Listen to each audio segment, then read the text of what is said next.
La chiesa delle Madonne delle Grazie a Massalubrense è stata costruita ad inizio del Cinquecento. Oggi sorge in una posizione panoramica meravigliosa e caratterizza la piazza che ha tratto il nome proprio dall'antico vescovato. Questa chiesa in origine doveva sorgere in un altro luogo. Fu Monsignor Geronimo Castaldo nel 1512 ad imporre la costruzione proprio in questo luogo. Si raccolsero dei fondi e quando si decise di porre la prima pietra accorse una grande moltitudine di popolo. Non tutti però erano d'accordo con questa scelta. La maggior parte degli abitanti dei casali alti di Massalubrense avrebbero preferito una chiesa più vicina alle loro case. Invece il vescovo fu irremovibile. La chiesa doveva sorgere a Palma e in ordine di tempo era la terza cattedrale di Massalubrense. Un tumulto animò quella serata, così che la cerimonia fu sospesa e riprese solo a notte fonda. Questi problemi causarono una serie di ritardi ai lavori e solo nel 1543 la chiesa fu inaugurata solennemente. La chiesa fu costruita proprio nella zona detta Palma, dove esisteva già l'antica chiesetta dedicata a Sant'Erasmo. Questa struttura fu inglobata e man mano che procedeva la fabbrica sacra quasi scomparve. Oggi alcune tracce sono visibili nei locali alle spalle dell'altar maggiore. L'attuale chiesa della Madonna delle Grazie, inoltre, ha subito nel corso dei secoli tutta una serie di rifazioni. Fu soprattutto dopo il terribile terremoto del 1688 che i vescovi dell'epoca furono costretti a rimetter mano all'intera struttura.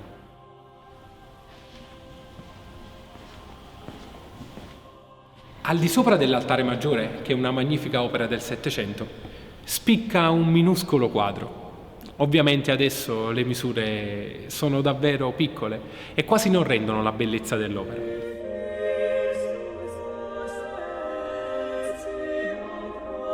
In realtà in origine era un polittico e al centro c'era la Madonna delle Grazie. Oggi è visibile solo quella parte centrale. Questa opera di Marco Cardisco è davvero importante ed emblematica di quello che voleva dire il culto verso le anime purganti e verso soprattutto la Madonna, in un periodo, la metà del Cinquecento, dove ancora la Controriforma doveva far sentire i suoi effetti.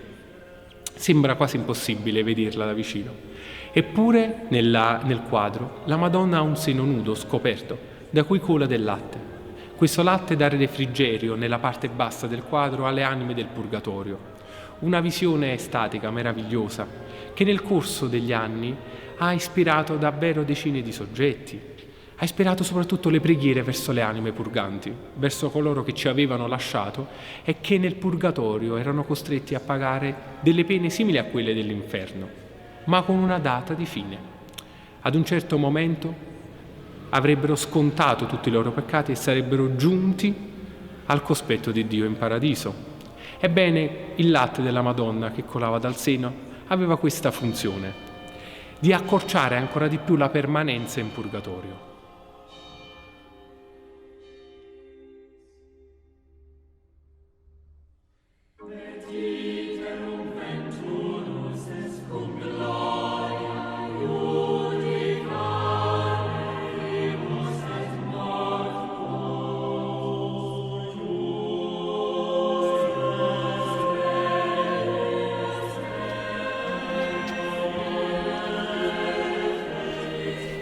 Nella chiesa di Massalubrense ve ne sono tanti di questi stemmi.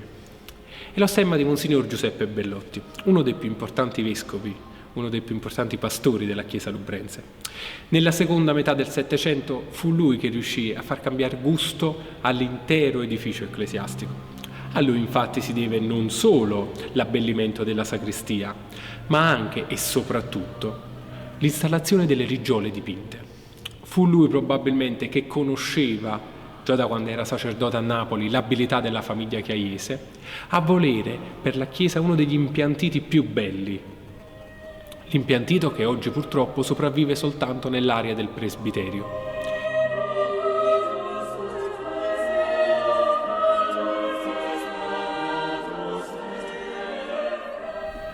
In una cappella laterale, infatti, in quella che una volta era la sede dei marinai, la sede della confraternita dei marinai, vi è un inedito impiantito che raffigura Porta di Massa, il luogo dove giungevano ogni giorno i massesi per commerciare.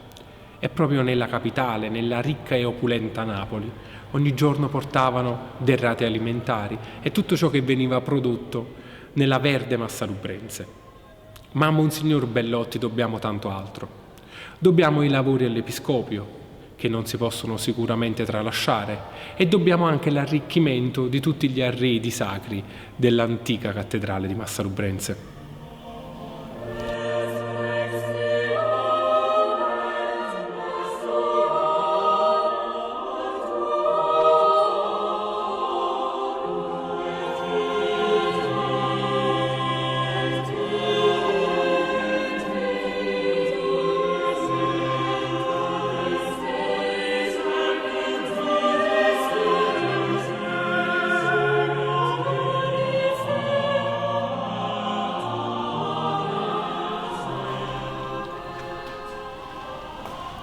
E questo forse è il cuore della chiesa di Massalubrense, la cappella di San Cataldo.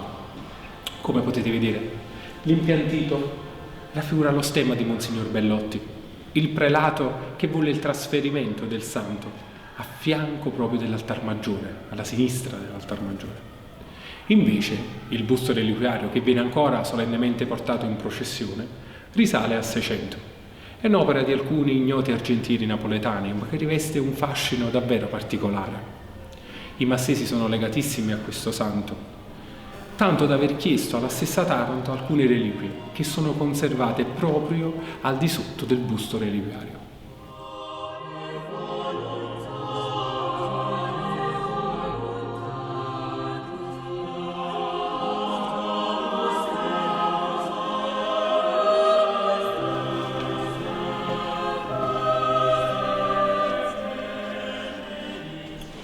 Il pulpito è forse uno degli elementi più maestosi.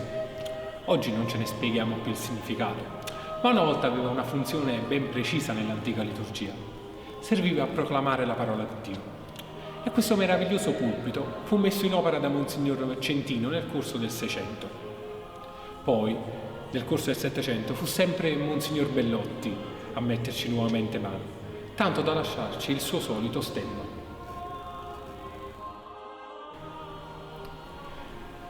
Questa cappella è forse un tripudio di colore e nella sua bellezza quasi stona con il resto della chiesa. È completamente affrescata da alcune pitture che si fanno risalire al pittore Fatto Russo e al pittore Mele. All'interno vi è l'intera vita di San Cataldo ed era questa l'originaria sede della statua di San Cataldo e del suo busto argenteo. Fu poi Monsignor Bellotti a spostarla e sull'altar maggiore fu posta questa tela che raffigura Sant'Anna. Ma vigile dall'alto, sembra ancora dominare la scena proprio San Cataldo.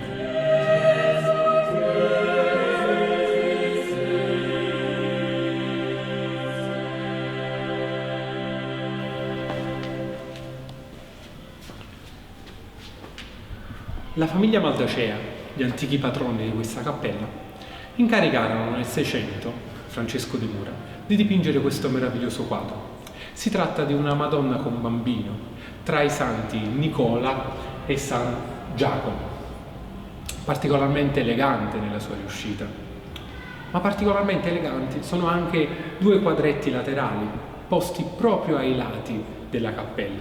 Si trattano di una sorta di storia della vita di San Nicola.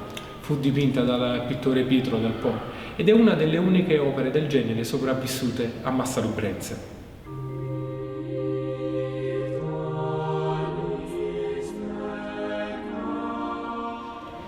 Proprio all'ingresso della chiesa, dove una volta vi era il fonte battesimale, oggi c'è una piccola cappella e la cappella è dominata da un quadro meraviglioso. Si tratta di un'opera giovanile di Girolamo Imparato e San Giovanni il Battista che nelle acque del fiume Giordano battezza Gesù. È davvero un'opera meravigliosa ed è probabilmente una delle opere più antiche conservate nell'antica cattedrale di Massalubrense.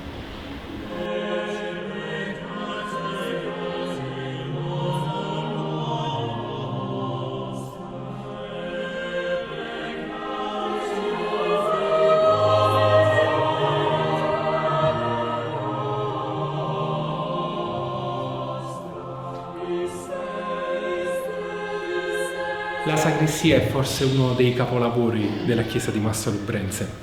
Nelle sue attuali forme fu progettata nel corso del Settecento e fu proprio Monsignor Bellotti a volerla così. Alle pareti vi è una delle collezioni più belle di vescovi lubrensi.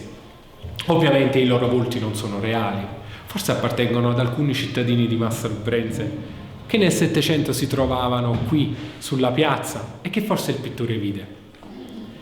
Ma dai loro volti espressivi si richiama l'importanza di una tradizione millenaria.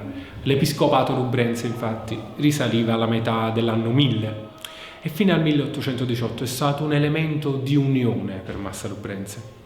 Il vescovo, infatti, il pastore della diocesi lubrense, controllava un piccolo territorio di 20 km quadrati, con una mensa molto povera e quindi pochissimi proventi, ma garantiva quel lustro, quell'importanza che davvero poche altre figure potevano rappresentare. Ed è questo che fece anche nel corso del Settecento Monsignor Bellotti, far sì che il ruolo del vescovo tornasse ad essere un qualcosa di importante per la comunità, fosse nuovamente al centro, fosse importante. Così la sua committenza ad un ignoto pittore del Settecento fu chiara: raffigurare tutti i predecessori, tutti quelli di cui si avevano notizia. Ne viene fuori una galleria meravigliosa, tra frati, tra religiosi, una lunghissima serie di pastori che si erano succeduti sulla cattedra lubrense.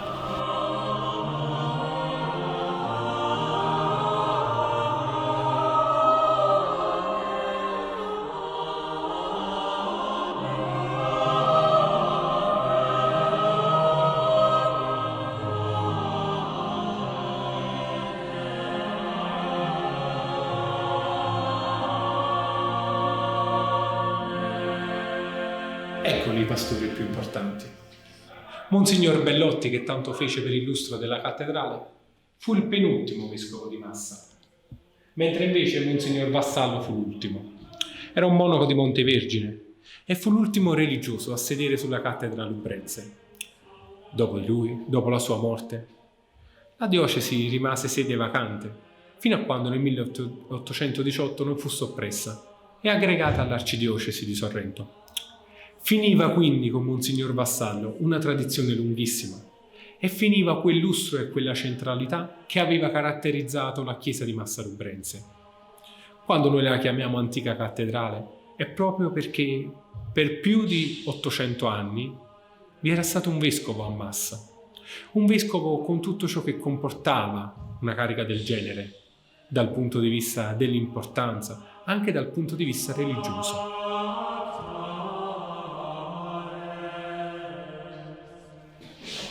In fondo alla sagrestia invece c'è un meraviglioso altare ligneo del Seicento.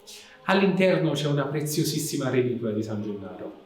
Ebbene, proprio in questo luogo, ogni anno il 19 settembre, si tiene questa speciale messa, proprio per ricordare il santo vescovo napoletano.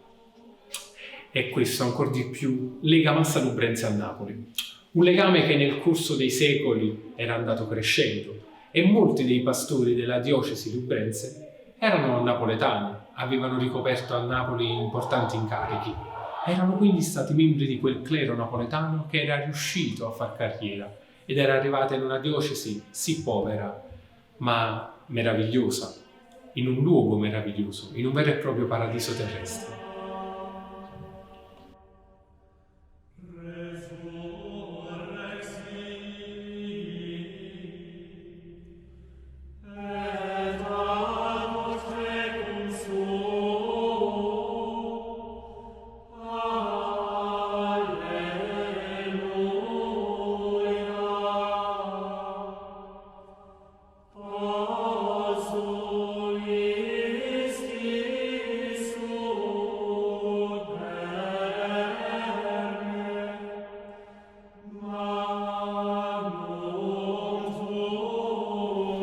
A Niccolò De Simone invece è attribuita questa adorazione dei pastori, un'opera davvero bella. Si inserisce in quel filone dell'arte napoletana che affollava la scena di tanti personaggi caratteristici che poi in seguito passarono ad affollare le scene presepiali. È davvero tenera questa immagine della Madonna che accudisce il bambino e tutto intorno questa folla di personaggi, non solo dunque San Giuseppe, ma anche tutti i pastori, tipici d'ambiente napoletano. Guardandola potremmo immaginare uno dei tanti presepi artistici del Settecento napoletano, il pastore della meraviglia, le donne indaffarate e tutti quei lavoranti carichi di mercanzie. Diciamo che nel suo piccolo è veramente un'immagine vivida e può essere anche una sorta di immagine della Napoli del Seicento, di quella Napoli industriosa, attiva, di quella Napoli capitale.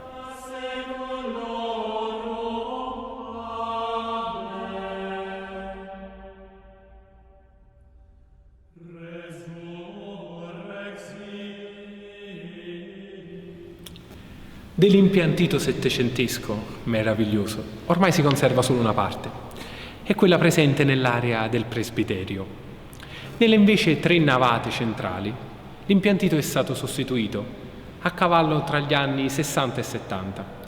Fu Don Costanzo Cerrotto a volere questa sostituzione, che fu portata a termine poi da Don Peppino Esposito. Era ormai un qualcosa che andava fatto. Il calpestio aveva ormai deturpato gran parte dell'impiantito e l'aveva reso quasi riconoscibile. L'unica parte ancora ben conservata, infatti, il presbiterio, è rimasta al suo posto e mostra una nitidezza di colori e una bellezza davvero unica.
E adesso che lasciamo questa chiesa non possiamo non salutare Dino, il custode amorevole di questa chiesa. Sono più di 65 anni che la ama e la protegge da tutto.